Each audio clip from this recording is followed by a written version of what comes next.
Diriwayatkan oleh Imam Ahmad bin Hanbal dalam musnadnya bahwa ada seorang laki-laki yang bernama Nuaiman. Ini Nuaiman di kehidupan Rasul sallallahu alaihi wasallam ada orang yang seperti itu gitu. Orang yang sering minum minuman keras. Rasulullah SAW marah, murka. Rasulullah kalau yang berhubungan dengan Rasulullah tidak marah. Tapi kalau sudah berhubungan dengan agama, Rasulullah SAW adalah orang yang paling marah, orang yang paling istiqamah dalam kebenaran. Maka Rasulullah panggil Nuaiman, apa yang kau lakukan? Dia katakan, aku minum minuman keras ya Rasulullah. Rasulullah cambuk dia. Kemudian dia bertobat kepada Allah. Kemudian ketahuan lagi minum. Kemudian dicambuk lagi oleh Rasulullah SAW. Sehingga sebagian sahabat memukul dia dengan pukulan yang banyak. Sehingga apa yang berlaku? Sebagian sahabat mengatakan, la'natullahi ala Nuaiman. Semoga Allah melaknat Nuaiman. Dia mempermainkan Rasulullah. Dia bilang sudah mau taubat tapi minum lagi. Dia bilang sudah mau taubat tapi minum lagi. Maka Rasulullah SAW mengatakan, la tal'anuh fa innahu yuhibbullah wa rasulah. Kata Rasulullah, jangan kamu laknat Nuaiman, karena dia itu cinta sama Allah, cinta sama Rasulnya. Dalam riwayat dia dicintai Allah dan dicintai oleh Rasulnya Muhammad sallallahu alaihi wasallam. Ibn Majah menceritakan bahwa Nuaiman ini pernah suatu waktu diajak oleh Sayyidina Abu Bakar pergi ke negeri Syam. Negeri Syam itu di mana? Seperti yang diceritakan tadi, antara daerah Suriah, Lebanon, Yordania, kemudian Palestina. Daerah seperti itu. Umumnya orang Quraisy pada masa itu mereka memiliki rihlah berdagang, membeli dagangan ke Syam, kemudian dijual lagi di kota Makkah. Ketika itu Rasulullah SAW didatangi Abu Bakar. Sayyidina Abu Bakar mengatakan kepada Rasulullah, ya Rasulullah, saya mau izin ya Rasulullah. Mau apa? Saya mau ajak dua sahabat kamu ini ikut berdagang ya Rasulullah. Siapa kata Rasulullah? Nuaiman. Kata Rasulullah SAW, Nuaiman kamu mau ajak? Mau ngapain? Biar seru-seruan aja ya Rasulullah. Kata Rasulullah, ya sudah, saya izinkan kamu bawa Nuaiman. Ketika itu Sayyidina Abu Bakar membawa Nuaiman sama satu sahabat namanya Suwaibid ibn Harmalah. Siapa namanya? Suwaibid ibn Harmalah. Ini sahabat Rasulullah SAW yang memiliki sifat yang berbeda-beda. Kalau Nuaiman ini aneh. Pernah Rasulullah SAW dibawain makanan banyak, dikasih Rasulullah, dikasih sahabat semua. Semuanya sudah makan, tiba-tiba si Nuaiman ini, sahabat Nabi Nuaiman mengatakan kepada Rasulullah, ya Rasulullah, ini yang penjualnya, tolong kau yang bayar ya Rasulullah. Makanan udah habis. Makanan udah habis, Rasulullah SAW bingung, saya yang bayar. Akhirnya Rasulullah katakan kepada sahabat, ayo keluarkan uang, kita patungan, kita bayar. Rasulullah aja mainin, apalagi kita orang. Sallallahu ala Nabi Muhammad. Nuaiman diajak Sayyidina Abu Bakar. Kata Rasulullah SAW, benar kamu mau ajak Nuaiman? Iya ya Rasulullah. Diajaklah. Diceritakan dalam riwayat Ibn Majah, diceritakan juga di dalam Siyar A'lam An-Nubala, diceritakan juga di dalam musnadnya Imam Ahmad bin Hanbal, dalam riwayat Imam Ahmad bin Hanbal. Maka diceritakan Nuaiman diajak oleh Sayyidina Abu Bakar. Sesampainya di negeri Syam, semua dibagi tugas. Fulan bin Fulan kerjaannya ini, Fulan bin Fulan kerjaannya ini. Semua memiliki kerjaan. Nuaiman tanya, wahai Abu Bakar, kerjanya saya apa wahai Abu Bakar? Kata Sayyidina Abu Bakar, kamu mau ngapain teruslah kamu wahai Nuaiman. Yang penting kamu ikut saya kan. Kemudian satu di antara mereka namanya Suwaibid ibn Harmalah. Ditanya oleh Sayyidina Abu Bakar, wahai Suwaibid, kamu mau kerjaan apa? Kata Suwaibid, terserah kamu wahai Abu Bakar. Kata Sayyidina Abu Bakar, kamu menjaga makanan, karena saya tahu kamu ini adalah orang yang senantiasa menjaga amanah. Suwaibid ini kalau disuruh maju dia maju, disuruh mundur dia mundur, disuruh ke kanan dia ke kanan, disuruh ke kiri dia ke kiri. Orang yang ikut aja.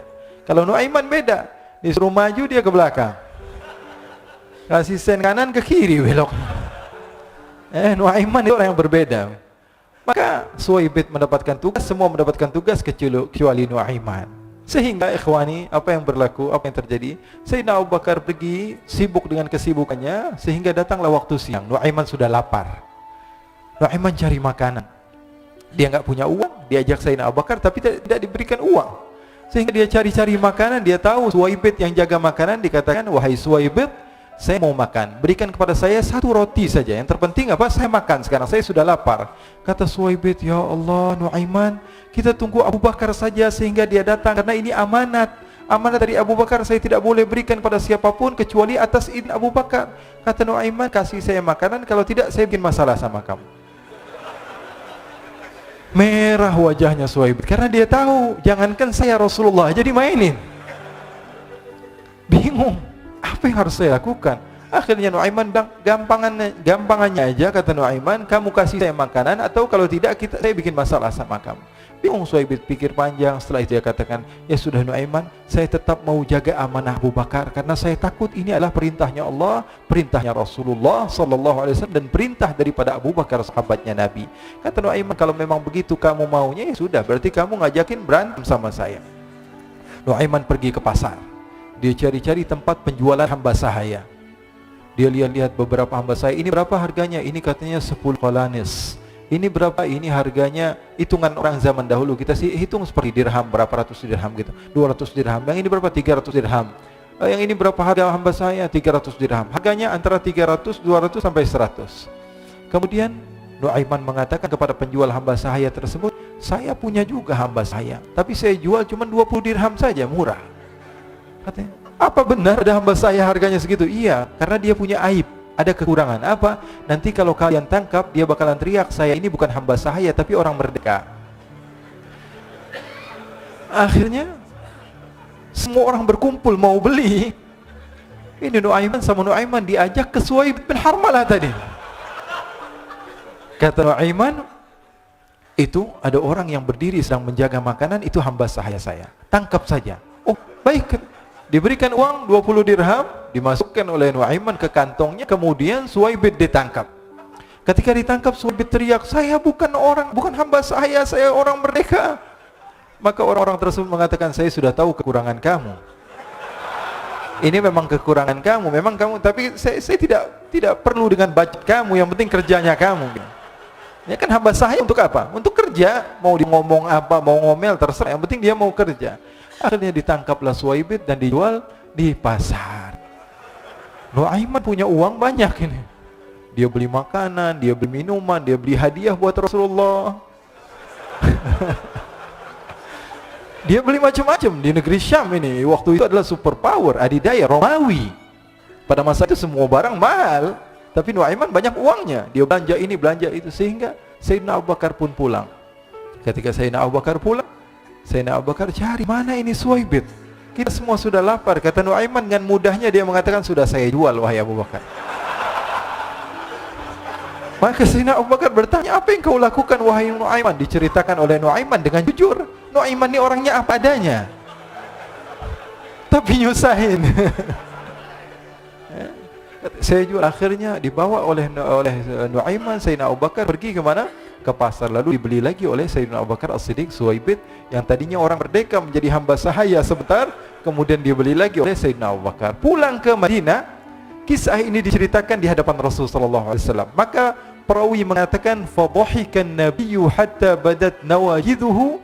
Ketika diceritakan kisah Nuaiman tersebut dengan Suhaib, Rasulullah tertawa sejadi-jadinya sehingga gigi geraham Rasul sallallahu alaihi wasallam nampak di wajah mata para sahabat. Sehingga perawi lain mengatakan, 1 tahun berlalu Rasulullah, setiap ada tamu yang datang kepada Rasulullah, Rasulullah akan ceritakan kisah Nuaiman menjual Suhaib.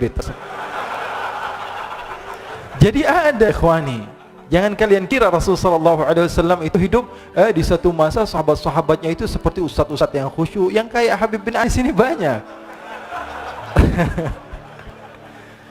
Bahkan ikhwani, mungkin di akhir karena masanya sudah habis, pernah suatu waktu Rasul sallallahu alaihi wasallam didatangi asyraf, delegasi dari beberapa negara yang ingin mengenal apa itu agama Islam. Sehingga mereka datang kepada rumah Rasul sallallahu alaihi wasallam membawa unta, kendaraan yang ketika itu kendaraan yang paling mahal mereka miliki, untanya yang paling mewah.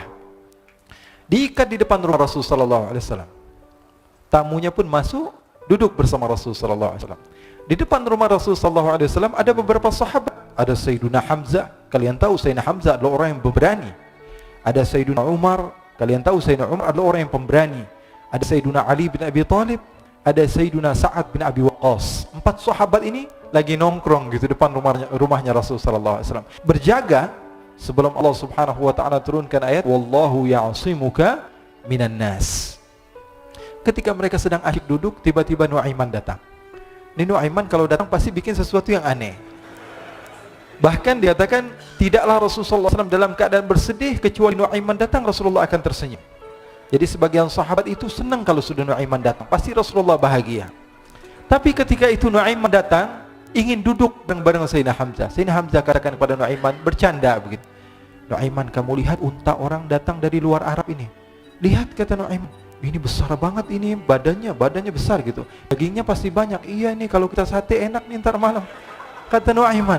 Kata Sayyidina Hamzah, apakah kamu berani? Kata Nuaiman, saya berani aja asal kalian gak bilang sama Rasulullah. Kata Sayyidina Hamzah, benar wahai Nuaiman, benar. Akhirnya Sayyidina Hamzah lupa masalah itu, cuma bercanda-bercanda saja. Sayyidina Hamzah lagi asik sama Sayyidina Umar, Sayyidina Ali. Tiba-tiba apa? Ternyata ketika dia melihat unta tersebut sudah pisah antara kepala sama badannya. Nuaiman mengatakan, wahai Hamzah, ini unta saya sudah potong, saya mau pergi sebentar, kalau Rasulullah cari saya, tolong jangan beritahu di mana saya. Nanti kalau keadaan sudah aman, mari kita nyate bareng-bareng. Ini ada yang seperti itu di zaman Rasulullah SAW. Maka dia pun berlari dan berlari mencari satu tempat supaya Rasulullah SAW dia selamat daripada Rasulullah SAW. Sehingga Sayyidina Hamzah bingung, ini kalau Rasulullah keluar gimana? Ada Hamzah Asadullah, ada Ali bin Abi Thalib, ada Umar, gak bisa jaga kendaraan tamunya Rasulullah SAW. Akhirnya benar apa yang terjadi, ikhwani. Rasulullah SAW tamunya mau pulang. Ketika dia buka pintu tamu melihat apa? Untanya sudah begitu. Maka teriak, wa naqatah, unta kami wahai Muhammad. Baru mau kenal Islam, unta kami, kendaraan kami sudah dibuang. Rasulullah SAW lihat Sayyidina Hamzah, lihat Sayyidina Ali. Mereka gak bisa ngomong, mereka hanya bilang apa? Nuaiman ya Rasulullah. Rasulullah perintahkan Sayyidina Umar, wahai Umar, sekarang kamu ambil uang, kemudian kamu gantikan, kemudian kamu berikan 2 kali lipat daripada harta unta ini, sehingga apa? Agama Islam tidak didengar dengan sesuatu yang tidak baik di luar sana. Akhirnya diberikan harta, diberikan unta yang baru dan diberikan harta yang lebih untuk orang tersebut, sehingga orang tersebut tidak menjelek-jelekan agama Islam. Kata Rasulullah SAW, dan sekarang waktunya kita balas dendam sama Nuaiman. Nuaiman ternyata berlari tempat yang jauh sampai hampir keluar dari kota Madinah. Dia dapatkan seorang sahabat Nabi yang hadir juga dalam peperangan Badar, namanya Al-Miqdad bin Al-Aswad. Siapa namanya? Al-Miqdad bin Al-Aswad ketika itu sedang menggali sumur. Ketika sedang menggali sumur, Nuaiman datang. Nuaiman katakan kepada Miqdad, wahai Miqdad, wahai sahabat Rasul, kamu orang yang hadir dalam peperangan Badar, kamu adalah orang yang hebat. Dipuji-puji sama Nuaiman. Ada maunya ini. Akhirnya dia bilang, wahai Miqdad, tolong saya. Kenapa wahai Nuaiman, kamu ini kekasihnya Rasulullah, orang yang disayang sama Rasulullah. Kenapa? Saya ini sedang dikejar-kejar orang jahat. Tolong selamatkan saya. Saya pengen masuk ke dalam sumur, boleh atau tidak? Kata Miqdad, siapa yang mengejar kamu? Pokoknya saya dikejar sama orang-orang. Kamu mau atau tidak selamatkan saya? Kata, sudah, selagi kamu itu adalah sahabat Nabi, silahkan kamu masuk. Masuk akhirnya Nuaiman ke dalam sumur tersebut. Lalu Nuaiman mengatakan, wahai Miqdad, dia keluar lagi. Nanti kalau ada yang cari saya, tolong jangan beritahu saya di dalam sumur ya. Kata Miqdad, baiklah.